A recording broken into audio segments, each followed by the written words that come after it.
was shaking. Tonight, the Chicago Sky are WNBA champions. The team delivered a thrilling come-from-behind victory at home against the Phoenix Mercury. We have team coverage tonight. And water woes continue in one Chicago suburb. We talked with people dealing with a trickle at the tap for days now. And Pete Sack says we can expect a great start to the week when it comes to our weather. And find out when that rain makes a comeback. The NBC 5 News starts right now.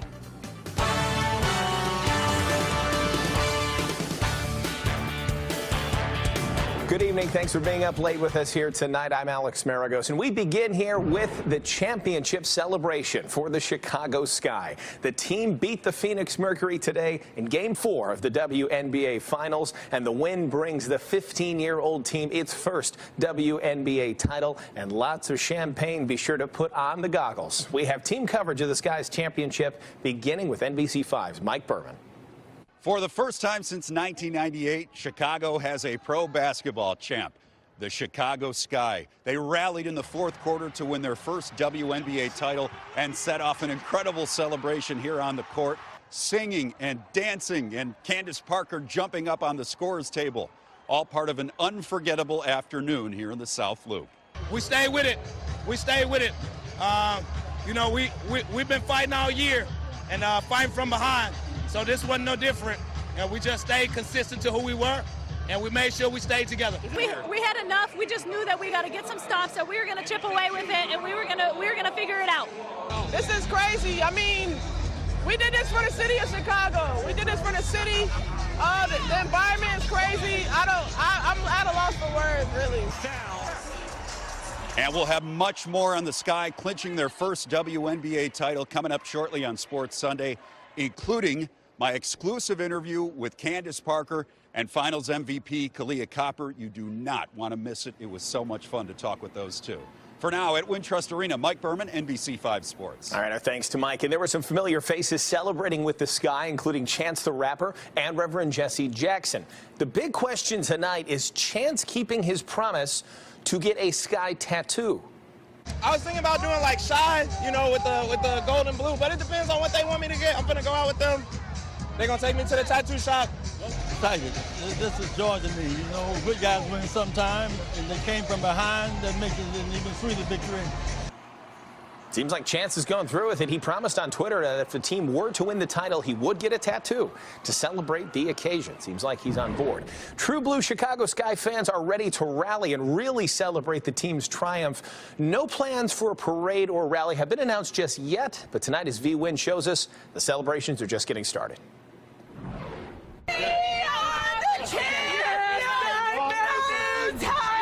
A celebration at Wintrust Arena for the Chicago Sky. I'm thrilled.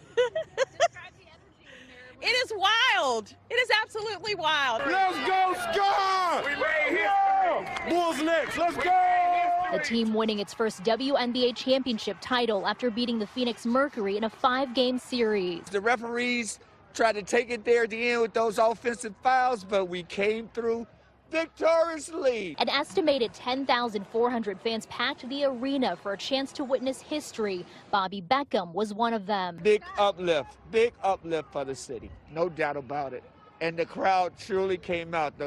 The sixth man was definitely the crowd tonight. Fans couldn't be more thrilled for Candace Parker as she leads her team to victory. Candace Parker to go! The Naperville native returned home this season to deliver a tremendous run for fans and proving the sky is the limit. This is so exciting to do this for the young girls to see what they can do. This was just amazing. We're so happy to have Candace Parker back home. Wonderful role models, a great day for Chicago. While many fans are soaking in the special moment, some already thinking about next season. Stayed together as a unit, and they won together as a unit. That's what champions do. Next year, we waiting on next year. It's going to be a long ride back to Phoenix. A rally is being planned for sometime this week. The organization says it's still working to finalize those details with the city. Reporting from Wintrust Arena, V1 NBC 5 News.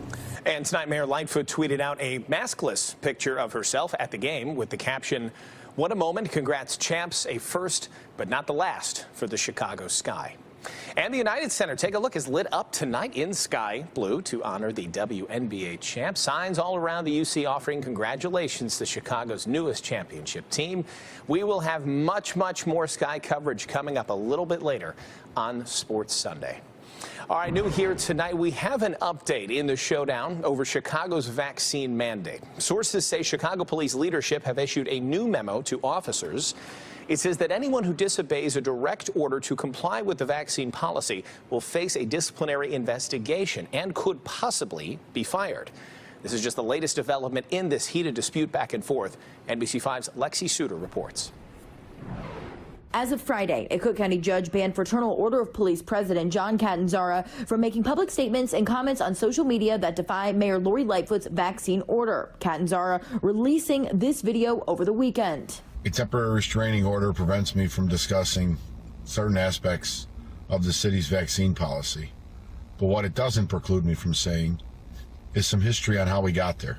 The spar between the police union and mayor continues over her vaccine mandate, not just for police, but calling for all city workers to report their status. That was due by Friday at midnight. If employees are not vaccinated, the city is requiring bi-weekly testing until the end of the year. That's the firm deadline for getting vaxxed. The mayor speaking about the situation on Friday. Anyone who says we get to do what we want when we want it, we get to have the kind of policing that we want when we want it, that has happened in our city for far too long, and that's why our residents don't trust the police. The dispute prompted a civil complaint filed by the city against the FOP, and the judge sided with the city. The police union filed its own countersuit.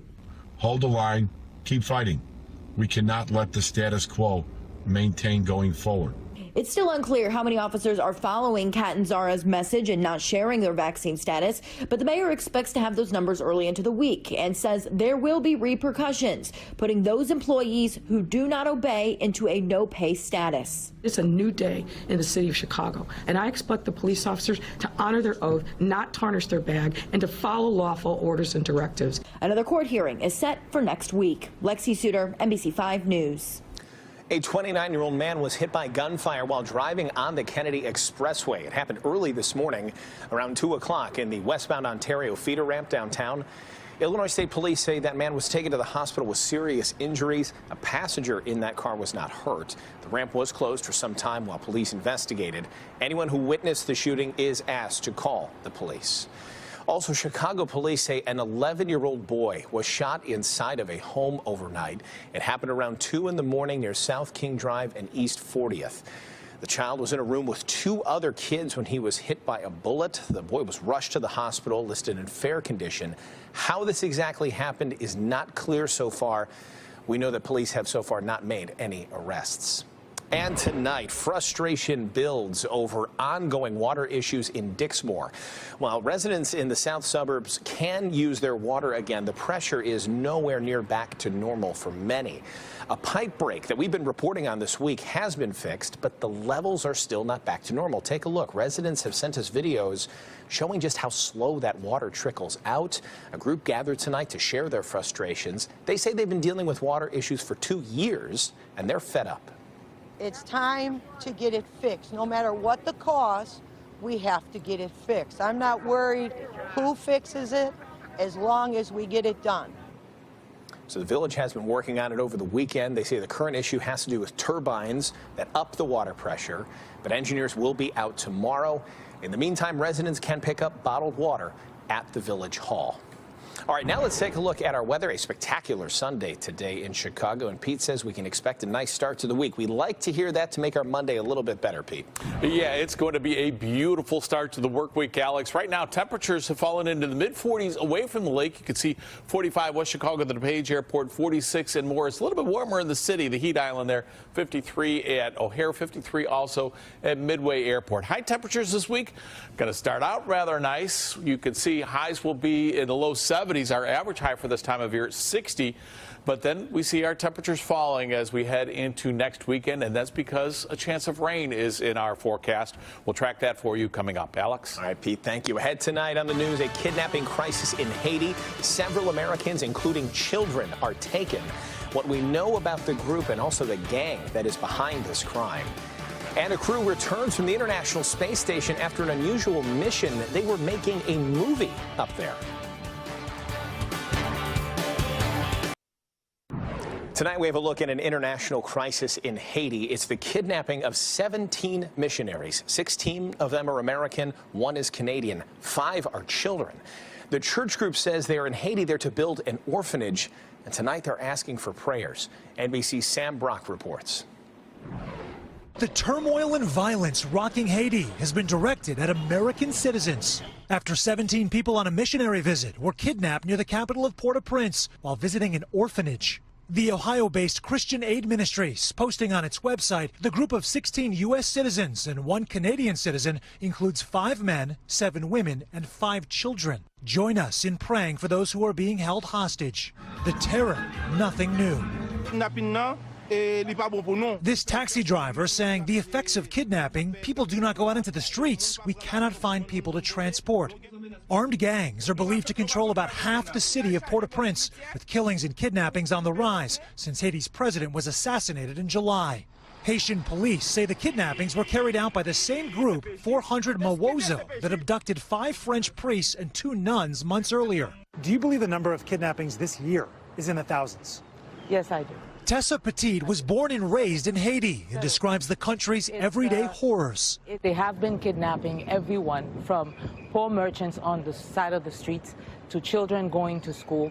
They've been walking into churches to kidnap pastors and parishioners on Sundays in broad daylight. The conditions in Haiti worsened by a deadly August earthquake, prompting thousands to flock to the Texas border weeks ago, seeking refuge. Professor Eduardo Gamarra is an expert on Latin American relations.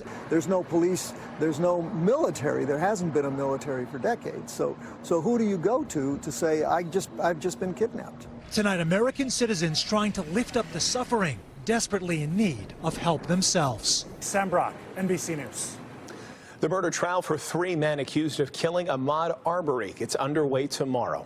Relatives say the Georgia 25-year-old was shot and killed last year while out jogging, and prosecutors say the graphic video shows Arbery being chased and trapped by 3 men. The suspects called 911. They said they thought Arbery was a burglar. And this is the latest high-profile killing of a black man to go before a jury. This case is going to be a litmus test for where the nation is concerning race relations in the South in particular. It's very, very different than the trial that we saw take place in Minnesota for the murder of George Floyd.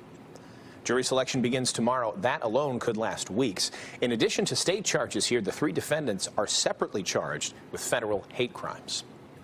Former President Bill Clinton is back home tonight. He was released from a California hospital today where he had been battling an infection. Clinton walked out of the UC Irvine Medical Center arm in arm with his wife Hillary earlier.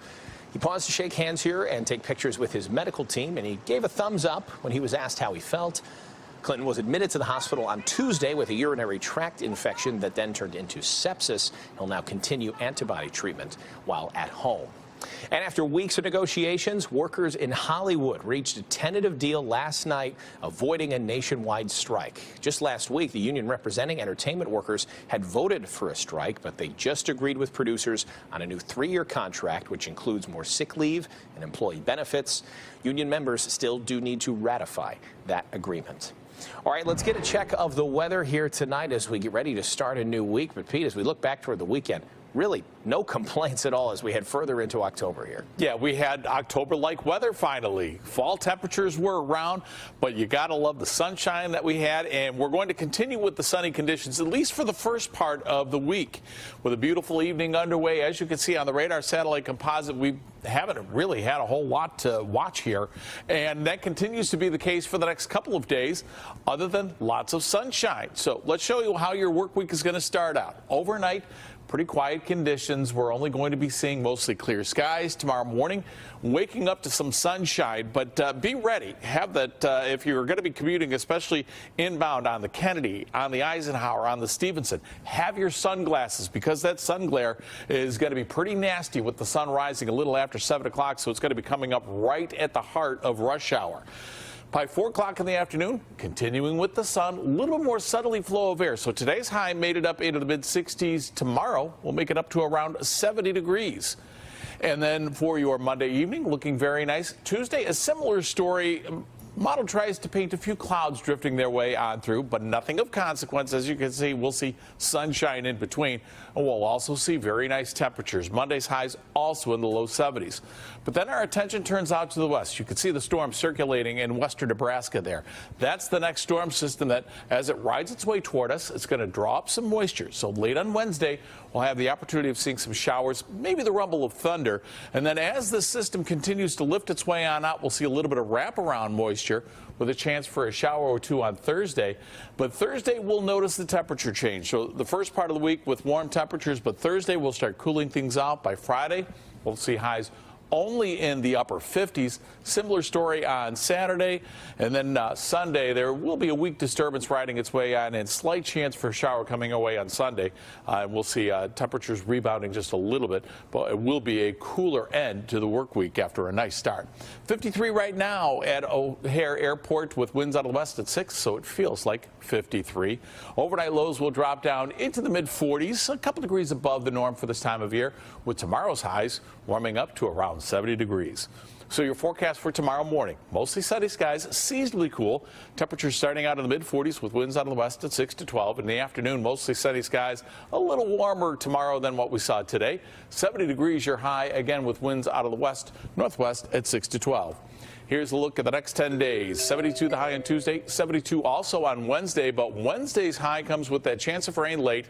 Chance of showers on Thursday, but notice again with that shift in the wind, here come the cooler temperatures, 63 for the high, and then only in the upper 50s Friday into Saturday. We'll get back into the 60s by Sunday of next weekend with that chance for showers. But all in all, a very fall-like next 10 days. All right, a couple of photos to show you here. The first one is a beautiful sunrise. Mike Ma of Chicago sends this in from Gilson Beach, and you can see the clouds coming up over, or the sun rather, coming up over the clouds from yesterday morning. Just a beautiful picture there. And one more photo to show you. Not only are the leaves changing, but so are the praying mantises, or manti. You can see them changing from green to brown, getting that camouflage ready to go. Larry Cargill of Orland Township sending in that picture. You can send him into pete.sack@nbc.com. He's kind of looking at you like, what are you looking at, bud? I know, I wonder how close Larry got. Yeah. I wouldn't be getting too... Either a very good lens or a very curious bug. Yeah, for sure. That's right, staring right at the camera. All right, Pete, thank you. Still ahead, just back from a brief trip to space this week, William Shatner makes an appearance here in Chicago. And a walk for wishes at Montrose Harbor. Montrose Harbor. That's up next.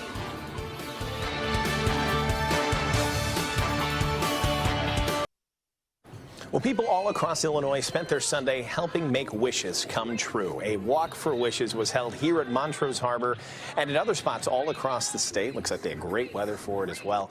Make-A-Wish fundraisers celebrated thousands of wishes that have already been granted to kids with critical illnesses. And people here also raised money to help provide more life-changing journeys to even more children. Star Wars in on the action as well. Good to see.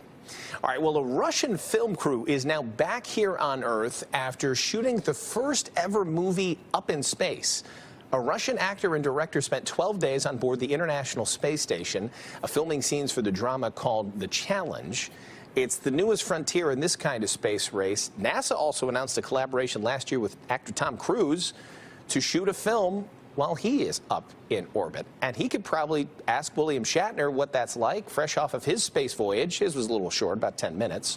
Shatner stopped in Rosemont this weekend. There he is. Shatner spoke on a panel at the Wizard World Comic-Con at the Convention Center. The 90-year-old actor, he's had quite a week. I mean, not only traveling up to space, then here to Chicago on Wednesday. Remember this, journeyed off aboard Jeff Bezos' Blue Origin rocket. That joyride made Shatner the oldest person to reach space, and he absolutely loved it. Great for him. All right, Pete is back with a final look at the forecast. It's coming up next. All right, one more recap of our top story here, and it's a good one. The Chicago Sky are your 2021 WNBA champions. They defeated the Phoenix Mercury this afternoon at Wintrust Arena in Game 4 of the WNBA Finals. And they were down by as many as 14 in the second half, but they came back to win 80-74. That brings the first WNBA title here to Chicago.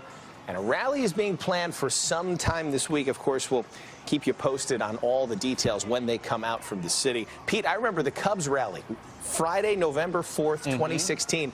phenomenal weather. So if the Sky can get something like that, and that was in November, for their rally this week, I think they'll be happy. Yeah, let's hurry up and get it in before Thursday, because Monday, Tuesday, and Wednesday of this week are going to be very nice, including tomorrow.